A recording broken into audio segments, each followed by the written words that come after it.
Om Swastiastu, nama budaya, salam kebajikan, rahayu. Ini salam yang lengkap sekali karena juga yang hadir di sini lengkap sekali. Para sahabat sekalian, juga pembicara, terima kasih banyak atas kehadirannya. Saya mulai dari berita di New York Times. Berita bulan Januari 2023 mengenai perayaan Tahun Baru atau Imlek di Amerika Serikat.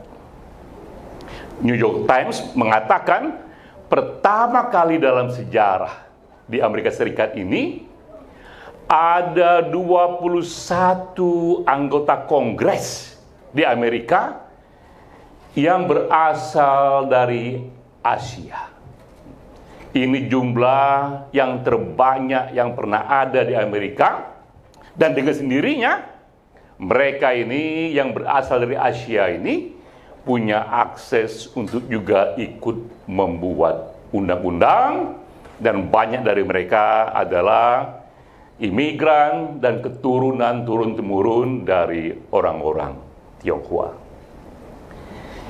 Pertama kali juga di Amerika Serikat, Tahun Baru Imlek ini menjadi hari libur di negara bagian California. Sebelumnya juga, Tahun Baru ini menjadi hari libur bagi public school di New York. Lalu berita ini juga menyatakan bahwa ketika datang Tahun Baru Imlek di Amerika, maka inilah panggilan kultural tertinggi bagi orang-orang Tionghoa yang hidup di Amerika. Agama mereka beragam, ya. Mereka bisa beragama Katolik, Protestan, Hindu, Buddha, hingga Islam. Tapi bagi mereka, Tahun Baru Imlek adalah panggilan yang jauh lebih kuat ketimbang panggilan hari meraya mereka sendiri. Di sana mereka berkumpul dengan keluarga, dengan handai tolan, juga menjadi momen mereka menghidupkan kembali aneka kultur-kultur yang punya tradisi panjang sekali di sana, mulai dari makanan-makanan yang khas, ya, sampai juga kemudian mereka berbagi angpau dalam amplop berwarna merah. Ada wushu, barongsai seperti kita lihat tadi. Jadi mereka ini menghidupkan kembali kultur-kultur tradisional. Namun di sini poinnya, ya, bahwa walaupun mereka merawat tradisi, tapi di Amerika mereka menginginkan paham Konghucu yang berbeda. Mereka menginginkan paham Konghucu yang lebih sesuai dengan masyarakat di Amerika.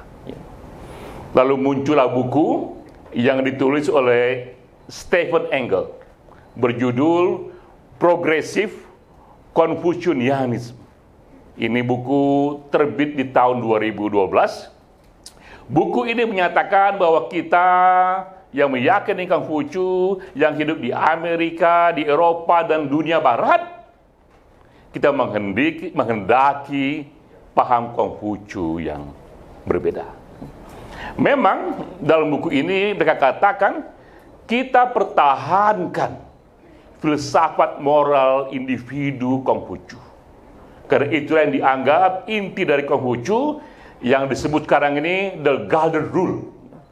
Dan ini Golden Rule ini menjadi prinsip filsafat moral yang sudah meluas juga keluar agama Konghucu, yang mengatakan bahwa inti dari moral itu adalah kerjakan apapun yang kau ingin orang lain kerjakan padamu, dan jangan kerjakan apapun yang kau tak ingin orang lain kerjakan kepadamu. Ini Golden Rule yang menjadi filsafat moral individu dari ajaran Konghucu yang sekarang sudah meluas menjadi prinsip universal moralitas.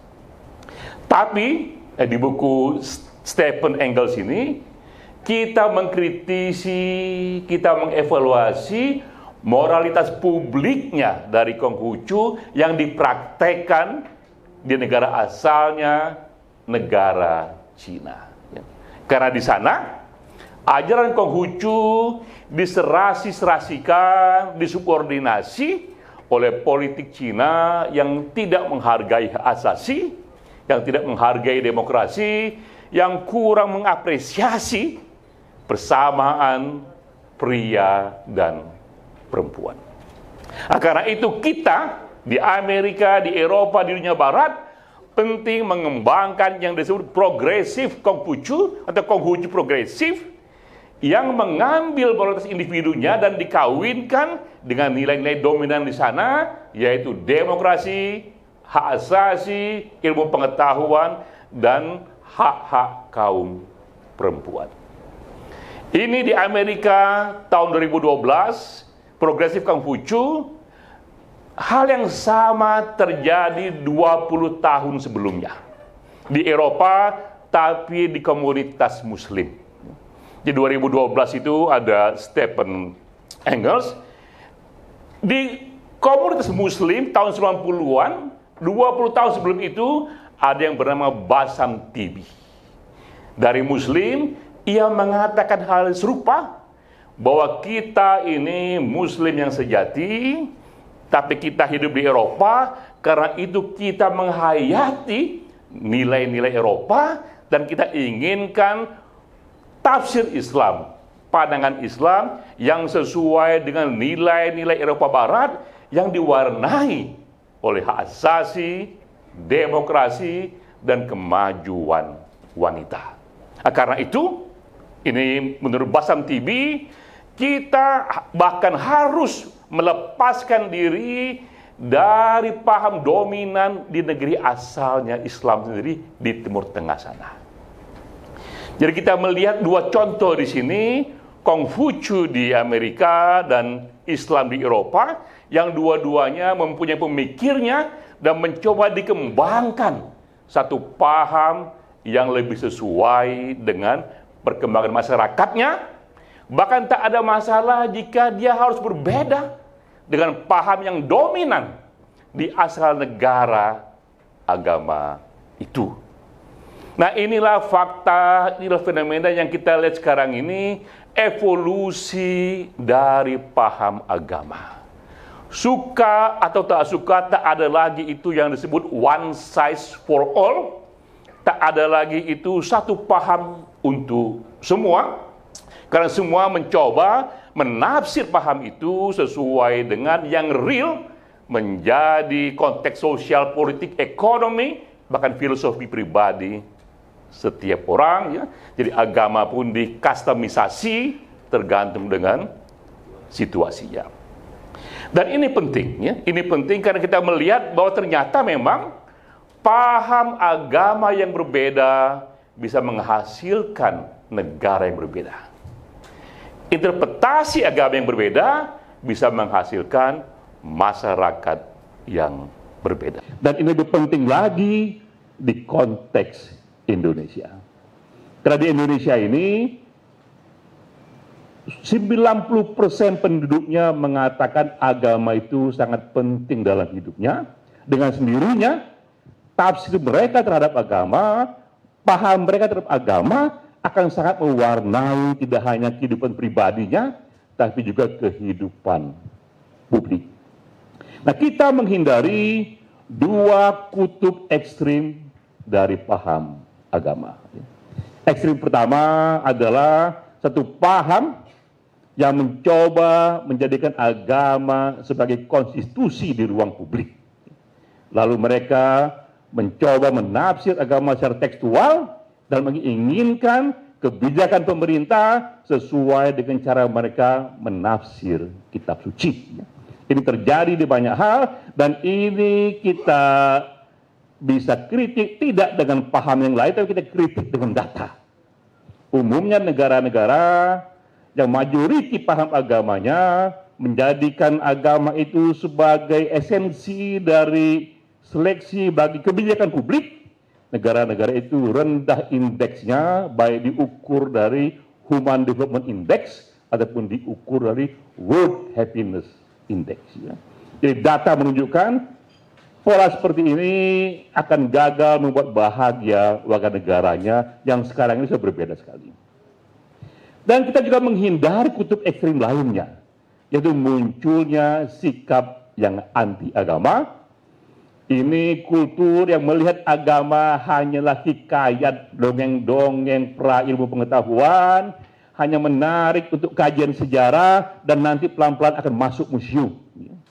Pandangan ini sah juga, tapi jika ini hadir, dengan sendirinya dia menghilangkan satu potensi harta karun sejarah yang punya umur panjang sekali, yang kita tahu begitu banyak inspirasi yang bisa digali dari tradisi ini untuk memperkaya kedalaman kita sebagai manusia dan kompleksitas kita sebagai manusia. Dua ekstrim ini yang kita hindari, karena itu kita ingin mengembangkan paham agama di tengah ini. Itu paham agama yang memberi ruang kepada kebersamaan kita, paham agama yang menghargai hak asasi manusia. Dengan sendirinya, jika hak asasi manusia dihargai, semua hak-hak setiap individu untuk meyakini apapun yang dia yakini itu semata-mata urusan dia dengan Tuhannya. Tak boleh ada negara terlibat di sana, tak boleh ada ulama terlibat di sana. Itu hak individu yang mutlak, yang akan dipertanggungjawabkan langsung kepada Tuhannya itu. Inilah yang ingin dikembangkan, satu paham agama yang terbuka dan pro kepada hak asasi manusia, kepada demokrasi, kepada kemajuan wanita. Oleh karena itulah, dalam pertemuan ini kita undang tak hanya beragamnya teman-teman dari berbagai agama dan kepercayaan, kita undang juga teman-teman yang bergerak di advokasi hak asasi manusia, di advokasi hak-hak kaum perempuan. Kita meyakini paham agama yang pas dengan situasi ini juga sejalan dengan nilai-nilai hak asasi, dengan nilai-nilai kemajuan perempuan. Kedepannya, apa yang akan terjadi di depan? IMF memprediksi di tahun 2045 Indonesia akan menjadi negara keempat terbesar secara ekonomi. Saat itu 2045, 20 tahun dari sekarang, nomor satu bukan lagi Amerika tapi Cina, dua India, ketiga Amerika, keempat Indonesia. Dan tidak hanya IMF, banyak lagi lembaga kredibel lainnya memprediksi yang sama.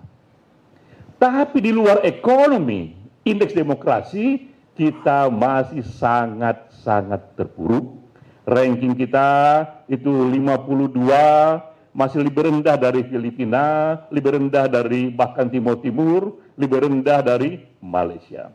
Karena itu kita meletakkan mimpi, kita meletakkan ikhtiar bahwa Indonesia tidak harus besar hanya dari sisi ekonomi. Pada waktunya pun indeks demokrasi, indeks kebebasan kita pun harus masuk 10 besar dunia. Mengapa demikian?